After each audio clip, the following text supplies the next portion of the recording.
Hi guys, it's that time again. Which is better? And this time, once again, we're going back to the old school. Iron Maiden versus Judas Priest, and we're going to start right now. So, Killers by Iron Maiden is an album that's often dismissed as being a poor relation to its eponymous predecessor and its successor, Number of the Beast. Although I wouldn't agree that it's quite good as those, because it's an immense album, but being way ahead of the rest of the new wave of British heavy metal bunch is, in most every respect, even the debut.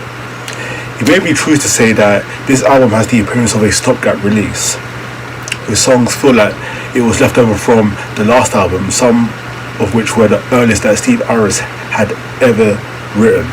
It's also to be the last album to feature Paul Di'Anno, who will soon leave the album due to drug and alcohol problems. This is also the first album to feature Adrian Smith. It coheres fairly well with the production, perhaps has more guts than its predecessor, and thanks to Martin Birch, who worked on 70s masterpieces such as from the likes of Deep Purple, Whisper and Ash and Rainbow. The album starts off quite splendidly with the instrumental The Ides of March, characterised by some thundering twin guitar work from Dave Murray and Adrian Smith, amidst some stunning percussion from Clive Burr. Instantly obvious here is the increased confidence in terms of musical ability, something which will become even more later on.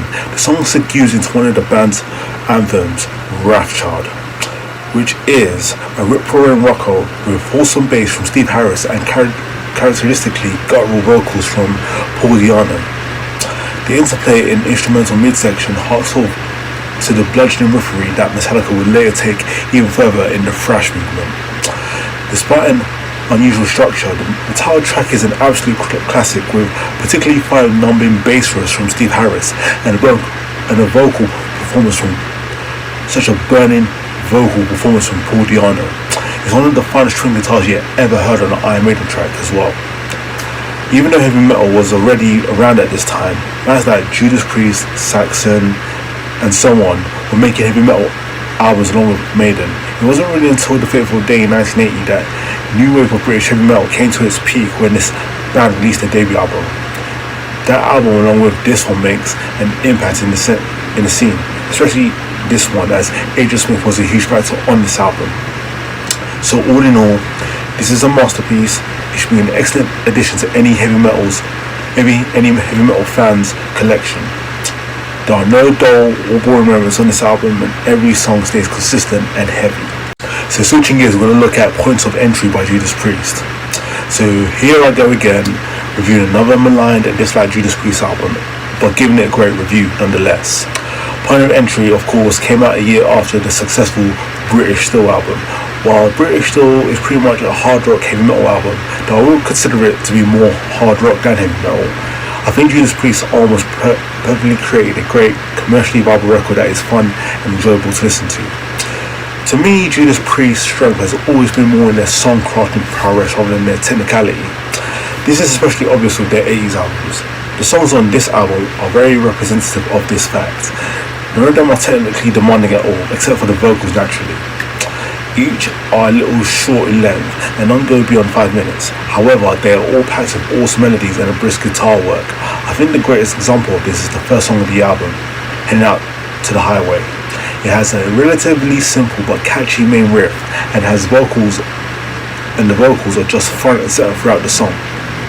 All the parts of the song though work together, and this brings me to the main reason why I like the album. It's consistent and each song is unique and fun. Even silly ones like You Say Yes are just stupidly enjoyable, and I can't help but love the song. Don't Go, while being dismissed by others as being too much like an AC/DC song, is groovy and a great tune. And so is Troubleshooter. These are probably the best songs on Point of Entry. The great thing about this album is the production. Simply put, probably the best out of any of their albums. I looked a bit into this album, and making this album is spinning in some barnhouse makeshift studio. Apparently that's the secret to success in this field. The album isn't horribly different from British Steel, but guitars have a bit more crunch to them, I think, and the album is also a bit more echoey and atmospheric, which benefits it in a huge way. Ian Hill is very audible, probably the best he's ever been on a Priest record, along with Rock and Roller, British Steel, Notre Dame and Demolition. As mentioned previously, Individual performances sound quite tame for a Priest album. Riff writes, I suppose British still is not really much more complex, but on that album a lot more chords are used as opposed to Point of Entry. Ian Hill's bass lines are still simple but nice to hear. Dave Holland always received criticism towards his drumming, often being compared to Phil Rudd. It works really well here, as the album is simpler as a whole, and more powerful as ever, hasn't slowed down. In fact, this album has some of the best vocal moments. Just look at choruses of Desert Plains and On the Run. He did a phenomenal job on this record. Now, Point of Entry is very unlikable to many Judas Priest fans, but a result of the fact is that their least metal album besides maybe the first album and Turbo. If approached with an open mind, however, Point of Entry is actually a really stunning example of Judas Priest's versatility. I recommend this album to people who love great melodies and to those who listen to normal rock music. And to those who don't like either, give it a chance. It may very well change your mind. And on that note, please let me know in the comments down below what you think was the better album. Thanks for watching, and I'll see you next time.